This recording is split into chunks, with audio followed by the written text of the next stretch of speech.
The call came at 6:47 in the morning, before Owen Hartley's alarm, before the coffee finished brewing, before his daughter had opened her eyes in the room down the hall.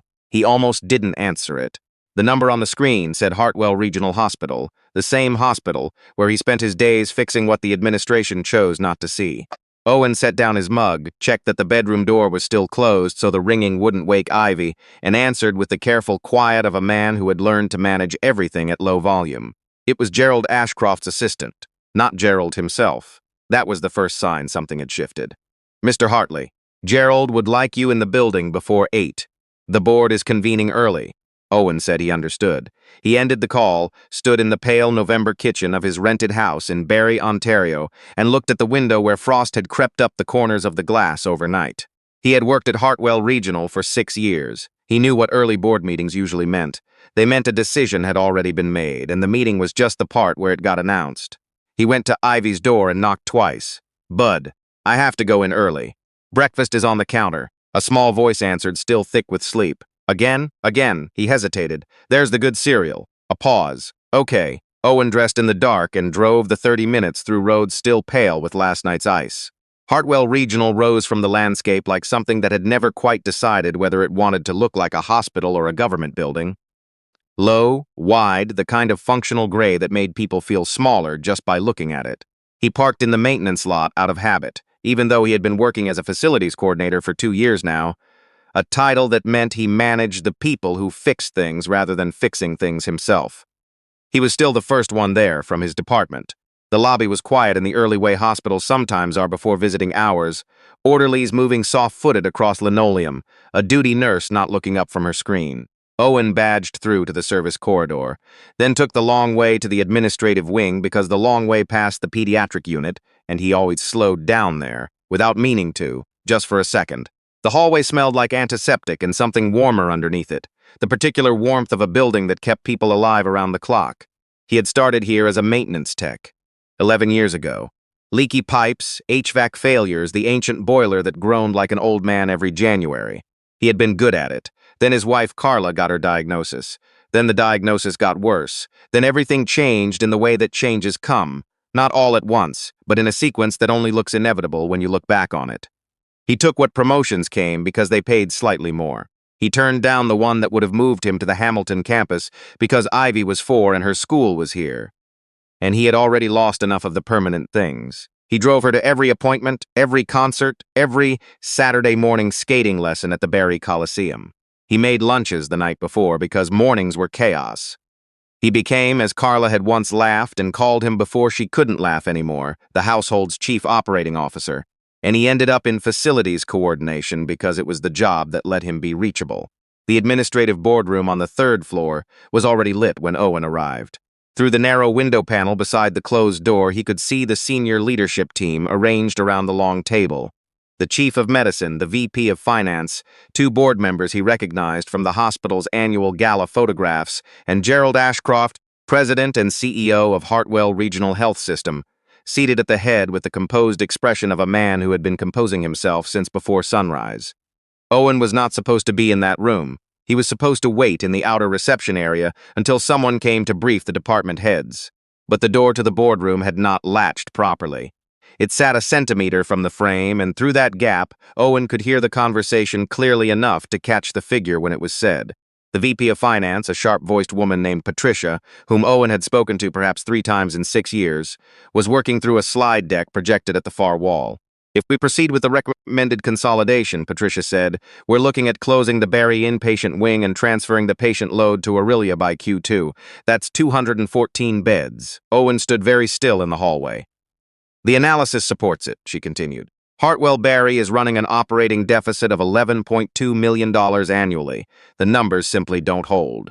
Owen knew that number. He had heard versions of it in departmental briefings, in the careful language of fiscal responsibility that administrators used when they meant something else.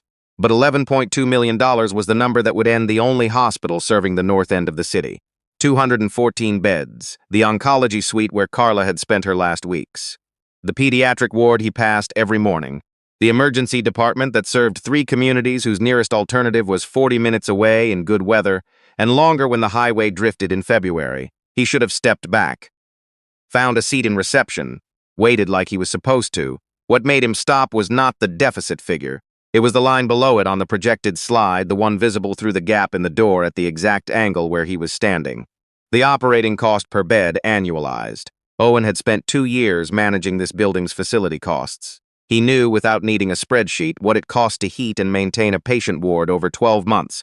He had fought for the budget numbers himself, line by line, in quarterly reviews where every decimal mattered.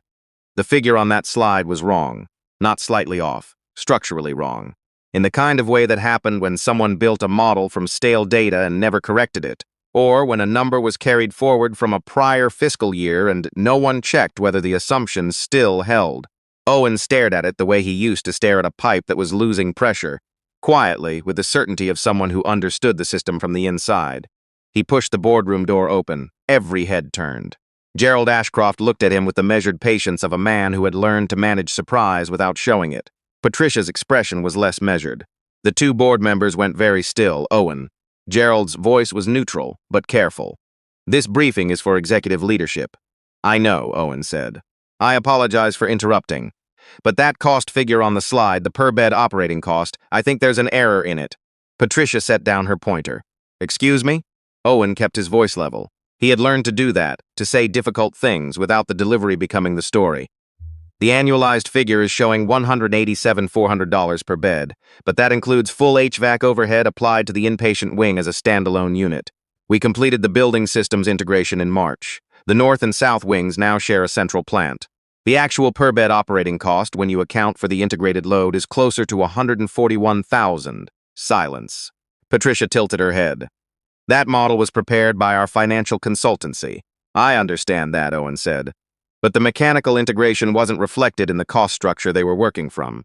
I was in the room when we signed off on the capital project. The efficiency gains were real. They just weren't updated in the annual model." One of the board members, a man named Reginald, who Owen vaguely recognized, leaned forward slightly. "How significant is the difference?" Owen did the number in his head the way he always did. Fast, not because he was showing off, but because numbers had always moved through him that way, like water finding level. If the per-bed cost is overstated by $46,000 annually across 214 beds, that's nearly $10 million in projected deficit that isn't real. The actual operating gap is closer to $1.3 million. Still a gap, but not the same story. Gerald said nothing for a moment. He looked at Patricia. Patricia looked at the slide. "I'd need to verify that," she said, and her voice had shifted. Not hostile exactly, but careful in a new way. "I'd want you to," Owen said. Gerald looked at him across the room, the full distance of the boardroom table, across 6 years of institutional hierarchy, across the gap between the man who managed the building's pipes and the man who ran the healthcare system. Then he said, "Sit down, Owen." There was no chair near the door. Owen walked to the far end of the table and took the empty seat there, aware of how he looked. Maintenance badge, fleece vest, the faint smell of a November parking lot still on his jacket. He sat with his hands folded on the table and waited. Patricia had already opened her laptop. The room did not speak while she worked. Gerald watched her screen from his position. One board member had his arms crossed. Reginald was making notes by hand, which Owen found quietly reassuring. 7 minutes later, Patricia stopped typing. She looked at Gerald, then at Owen, then at Gerald again. "He's right about the mechanical systems." She scrolled. "The cost model was built from the 2021 capital assumptions. The integration project completed in March wasn't reflected." Reginald set down his pen. "What does the corrected figure look like?" Patricia ran it twice before she answered. "Operating deficit narrows to $1.6 million when the updated cost structure is applied."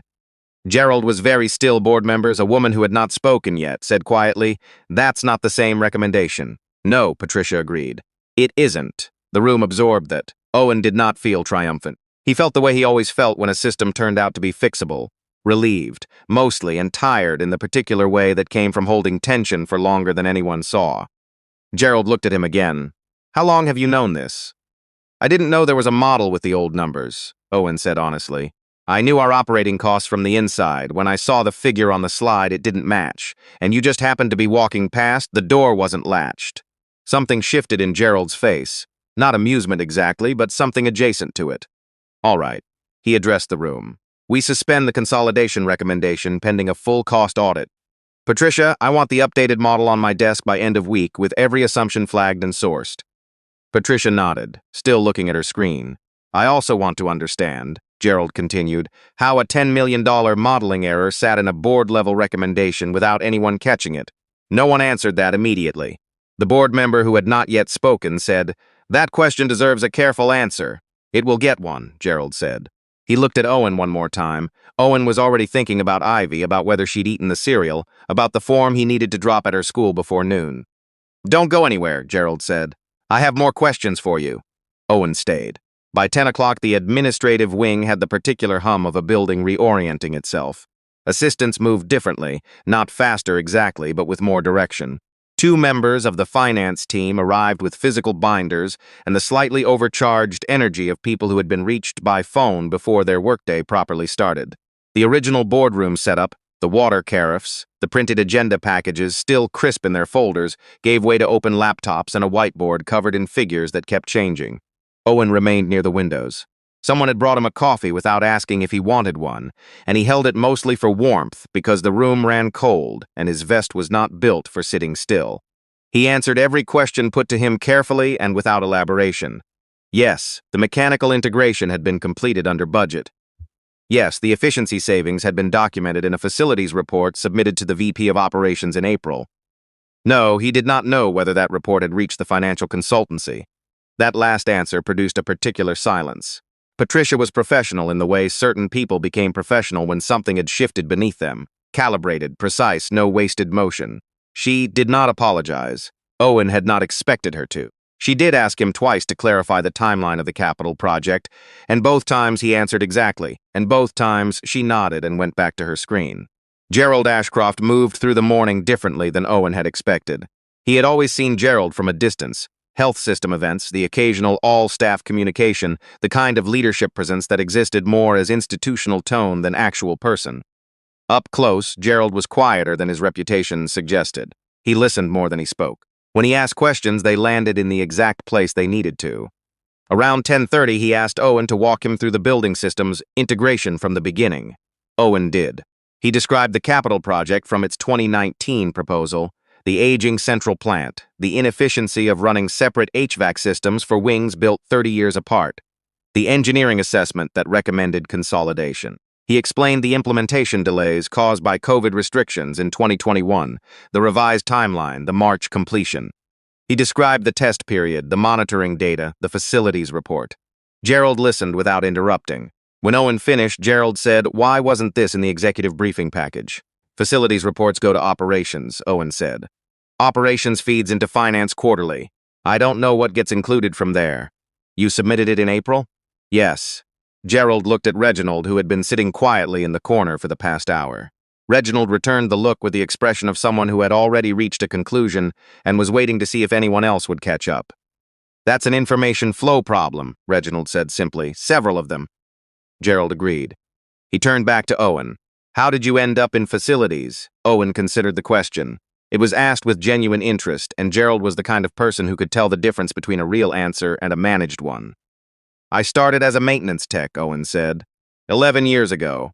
I was finishing an engineering degree at Georgian College when my wife got sick. I took a leave, picked up full-time work here because it was close to the hospital she was being treated at, which turned out to be this hospital's." A beat. "I never went back to finish." Gerald said nothing. In Owen's experience, people who deserved to lead knew when not to fill silence. "After she passed, I stayed because my daughter was in school here and I knew the building. I took the coordinator role when it came up because it let me keep a schedule that worked for her." Owen looked at the window, at the frost-gray November sky above the parking lot. "Numbers have always made sense to me, even the ones that aren't mine to manage." Reginald made a note on his legal pad. Gerald looked at him steadily. "You were studying engineering, systems engineering specifically, structural and mechanical modeling, and you've been coordinating facilities for 6 years, 2 years as coordinator, 4 as senior tech before that." Gerald nodded once, in the way that meant he was filing something rather than responding to it. Then his phone lit up on the table. He glanced at it and his expression changed, not dramatically, but enough. "The consultancy is on the line." He looked at Patricia. "Take it on the boardroom speaker, I want the room." What followed was not pleasant to be in. The consulting firm's senior partner, a composed man who introduced himself as Lawrence, began by expressing concern about the delay in the consolidation recommendation's approval. His tone was that of someone accustomed to delivering financial assessments to boards that received them gratefully and moved on. Gerald let him speak for 45 seconds. Then he said, "Lawrence, we've identified a significant error in your cost model. The per-bed operating figure does not reflect a completed capital integration that altered the facility's cost structure materially. Your analysis is working from 2021 assumptions." A pause on the line. "Our model was built from the data provided to us by Hartwell Finance," Lawrence said. "I understand that," Gerald said. "What I'm asking you to explain is why no one in your team contacted operations to verify the currency of the cost assumptions before submitting a board-level recommendation to close a 214-bed facility." Another pause. Longer. Owen was watching the table. He noticed Patricia's hands very still beside her keyboard. He noticed Reginald writing something and then stopping and then writing again. Lawrence said, "We work from the data we're given." Gerald said, "Then the data you were given was incomplete, and a recommendation that could have eliminated the only hospital serving this community was built on a figure nobody verified." He was not loud about it. He was the opposite of loud, which was worse. "I'll be in touch with your firm directly. We'll need the full model audit before this conversation continues." He ended the call himself.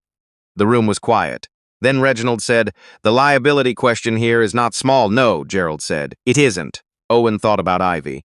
About how she had waited outside his office once, 2 years ago, when he was stuck in a budget review that ran 3 hours long.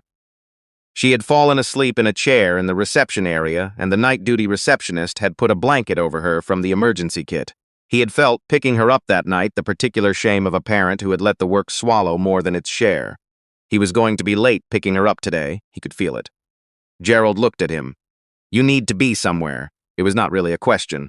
Owen had glanced at the clock once, briefly, and apparently once was enough. "My daughter's school does an early release on Thursdays," Owen said. "I'm usually there by 3. One of the board members looked briefly toward the window, then back. Gerald said to his assistant, who had been standing near the door for the past 20 minutes, "Call Innisdale Secondary. Tell them Ivy Hartley's father is in an administrative emergency and ask them to hold her in the office. Use the hospital's name." Owen started to say that wasn't necessary. Gerald said, "It is. Keep going." So Owen kept going. By noon, 3 things had happened that the building's lower floors could feel but not explain. The consolidation recommendation had been formally suspended. The VP of Operations had been called into a meeting he had not been expecting and had not come out of quickly. And the financial consultancy, through a terse email sent to Gerald's assistant, had requested that all further communications go through their legal team. That last one landed in the boardroom with the particular weight of a sentence that confirmed something everyone had already suspected. Patricia walked through it methodically. The consultancy had been contracted 18 months ago to assess Hartwell's long-term viability. The data package they received had come from finance. But finance, it emerged, had submitted numbers from a specific reporting window, one that predated the capital project completion and, more relevantly, one that reflected the facility's costs at their historical peak before 2 separate operational efficiencies had been implemented. "These weren't hidden efficiencies," Patricia said carefully. "They were documented, the facility's integration report, and a procurement restructuring that reduced supply chain costs in the North Wing by 12%. Reginald looked up. "Both documented?" "Both filed," Patricia said. "Neither included in the data package to the consultancy." "Who compiled that package?" A pause. "It went out under the finance department, but the specific selection of data was handled by our former director of strategic planning." Owen did not know the former director of strategic planning by name. He knew the title. He knew the office had turned over 8 months ago and that the departure had been described in the all-staff email as a retirement. "Retired," Reginald said in the same tone. "Effective February," Patricia said. 8 months before the consultancy was expected to deliver its recommendation. "Yes." Reginald set down his pen. "And the recommendation, if approved, would have consolidated services to the Aurelia campus." "Correct." "Where Hartwell has recently announced a private sector partnership for a new ambulatory care center." A longer pause. Gerald said, "Say the rest of it, Reginald." Reginald said it clearly, the way people who had been in boardrooms long enough learned to say difficult things, without performance, without softening. "If Barry closes and patient volume transfers to Aurelia, the ambulatory partnership becomes significantly more valuable.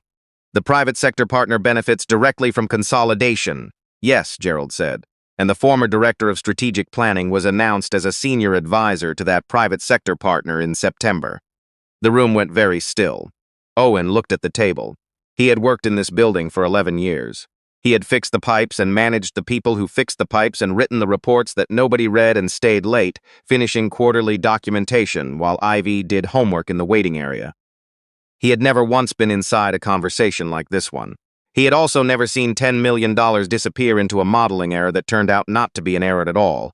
Gerald was looking at him. "You knew none of this," Gerald said. "It was not a question. I knew the cost figure was wrong," Owen said. "I didn't know why, but you came in anyway." Owen thought about the moment in the hallway, the door not latched, the number on the slide that didn't belong. He had not thought about consequences or hierarchy or whether it was his place. He had thought about 214 beds and what they meant and what the building would be without them. "The number didn't make sense," he said. "Numbers usually have a reason when they don't make sense." Reginald said quietly, "Good thing someone in this building still reads the numbers." The 3 p.m. board meeting was not the meeting that had been scheduled. The original agenda, a ratification vote on the consolidation recommendation, had been replaced, item by item, over the course of a morning that felt much longer than its hours. In its place was an emergency governance session with 4 board members now present in person, 2 more joined by video, and Gerald at the head of the table with a revised information package that had been assembled, printed and collated in 3 hours by a finance team that looked like it had been running on adrenaline and institutional guilt in roughly equal parts. Owen was not supposed to be in the meeting. He was in it anyway. Gerald had made the same simple statement as before, in passing, on his way to the chair. "Stay." Owen stood near the wall in the same position he had held all morning. Someone had quietly brought a second coffee at some point, and he had drunk it without tasting it. The board chair, a woman named Loretta who had arrived from Toronto at noon and moved through the building with the unhurried authority of someone who did not need to perform urgency, opened the meeting without preamble. "We're here because a recommendation that was 30 minutes from board ratification turned out to rest on materially inaccurate cost data," she said. "That data appears to have been selectively submitted. We now have evidence suggesting the selection was intentional. We have a former employee with a demonstrable financial interest in the outcome, and we have a consulting firm whose legal team has already been in contact, which tells us they understand their exposure." She looked around the table. "Let's be precise about what we're deciding today." The next 90 minutes were precise. Owen watched it happen with the same attention he gave to any system under stress, tracking where the pressure points were, where the structure held, where it didn't. The board heard the corrected financials. They heard the timeline of the strategic planning director's departure and subsequent appointment. They heard a preliminary assessment from Hartwell's legal co-counsel, a careful man named Douglas, who spoke in the measured cadences of someone whose job was to define what words meant under pressure. The consolidation recommendation was formally withdrawn. An independent audit of all financial data submitted to the consultancy was approved unanimously. A referral for a conduct review of the former director of strategic planning was passed 7-1, the single abstention being the board member who had been quietest all day, and who Douglas quietly noted had a personal acquaintance with the individual in question. The ambulatory care partnership in Aurelia was flagged for conflict of interest review pending audit findings. And Hartwell Regional Hospital, Barrie Campus, 214 beds, the oncology suite and the pediatric wing and the emergency department that served 3 communities in February, remained open. When the meeting dissolved, it did so the way meetings do after something real has happened. Not with energy, but with the particular exhaustion of people who have spent hours inside a thing that mattered. Board members spoke in small clusters. Douglas was already on his phone. Patricia sat alone with her laptop, cross-referencing something, the set of her shoulders suggesting she had not finished the accounting she was doing, internal or otherwise. Owen moved toward the door. "Owen," Gerald's voice. Owen turned. The boardroom was nearly empty. Loretta had stepped out into the hallway with Douglas. The last board member was gathering his coat. Gerald stood at the head of the table, jacket still on, looking like a man who had held a particular shape all day and was only now allowing himself to consider the cost of it. "Sit down," Gerald said, and this time there was nothing administrative in the instruction. It was the voice of a person who wanted to have an actual conversation. Owen sat. Gerald sat across from him. For a moment he didn't say anything. Outside the window the sky had gone from November gray to early evening, that particular Canadian dusk that arrived without ceremony and brought the cold in behind it. "Tell me something honestly," Gerald said. Owen waited. "If that door had been latched this morning, would you have gone to someone with what you knew?" Owen thought about it genuinely. He thought about the figure on the slide, about the certainty he had felt when it didn't match. He thought about the 6 years of reports that went to operations, about the quarterly reviews where he argued for maintenance budgets in a language nobody above him fully spoke, about the sense he had carried for a long time that the building's true costs were a story nobody upstairs was reading carefully. "I don't know," he said. "I'd like to say yes," Gerald nodded. "Honest answer. I've learned that honest is usually the only kind worth giving." Gerald looked at him. Where did you learn that? Owen thought of Carla. Of the last year of her illness, of how she had made him promise to stop managing things and start saying them. To Ivy, to doctors, to anyone who needed to hear the truth more than they needed to be comfortable. It had taken him years to understand what she meant. He was still working on it. "From someone who didn't have time to wait for me to be comfortable," he said. Gerald absorbed that. Outside, voices moved through the hallway, the last of the afternoon's activity dispersing. "I want to talk about your role," Gerald said. Owen looked at him steadily. "I have a role. You have a title," Gerald said. "I'm asking about a different one." He opened a folder on the table and slid it across. "Hartwell has been running without a director of operational systems analysis for 14 months. The position was held open pending restructuring. Based on what I've watched you do today, I don't think it should be held open any longer." Owen looked at the folder without opening it. "The role would put you in the room where the numbers are built," Gerald said. "Not presented, built. Before they go to finance, before they go to consultants, before they become the story that drives decisions." "I didn't finish my degree," Owen said. "I know. I also know you just corrected a $10 million modeling error before a trained financial consultancy, a VP of finance, and a sitting board caught it." Gerald's voice was dry but not unkind. "I'll take the demonstrated competency." Owen looked at the window. He thought about Ivy waiting in the school office. About Thursday mornings when he made her lunch the night before because Thursdays she had a field trip or an early practice or one of the 1,000 small obligations that structured a 12-year-old's life. About the 11 years he had spent in this building learning its systems from the inside, not because he had planned to, but because the building had needed someone who could, and he had been there. "I can't work late most evenings," he said. "Define most." "School finishes at 3:30. I'm there. If she's sick, I leave." Gerald nodded. "Accommodated. If there's a parents' night or a sports thing." "Owen, I need to say it now, not after." Gerald looked at him with the expression of someone who had perhaps not expected this particular negotiation, but was finding it more clarifying than difficult. "Say it, she needs to come first, not in a way that makes me bad at the job, but in a way that doesn't make me someone I already decided not to be." Silence. Loretta had come back to the doorway without Owen noticing. She stood just outside it, coat on, bag over her shoulder, clearly on her way to the elevator. She had caught the end of the conversation. She looked at Gerald. "Hire him," she said simply and left. Gerald looked at Owen. Owen opened the folder. The title read, "Director of Operational Systems Analysis, Hartwell Regional Health System." He read it twice. Then he said, "Healthcare coverage for the facility staff needs to be reviewed before Q1. Some of them are on plans that haven't been updated in 4 years." Gerald almost smiled. "Is that a condition?" "It's the first item on my list," Owens said. He walked out of Hartwell Regional at 4:22, later than he had meant to, the folder under his arm and his old maintenance badge still clipped to his vest, because nobody had thought to exchange it yet and he had not thought to ask. The lobby was in its late afternoon register. Shift change approaching, visitors in winter coats moving through, the particular low hum of a building that had decided to keep running. The duty nurse at the main desk, a woman named Sandra who had worked the desk for as long as Owen could remember, looked up as he passed. "Heard something happened upstairs today," she said. "A few things," Owen said. She looked at him for a moment. She had seen him walk through this lobby on maintenance calls at 6 a.m. and budget meetings that ran till dark. She had watched him bring Ivy in for flu shots and waited while he paced outside the oncology unit without explaining why. She was the kind of person hospitals kept without acknowledging how much the place depended on them. "Good things," she said. "I think so," Owen said. Yes, outside, the cold came in immediately, the particular cold of a berry evening in November that had intentions for the night. Owen pulled his jacket tight and crossed the parking lot to his car. The city showed itself in layers through the darkness. Streetlights on Dunlop Street, the orange glow of the Tim Hortons on the corner, the distant red and white of transport on Highway 400 heading north. He drove to Innisdale Secondary. Ivy was in the office as promised, sitting on the bench outside the vice principal's door with her backpack between her feet and her phone face down on the seat beside her, which meant she was not on her phone, which meant she was waiting in the particular patient silence she had learned in hospital lobbies before she was old enough to understand what the waiting was for. She looked up when he came through the door.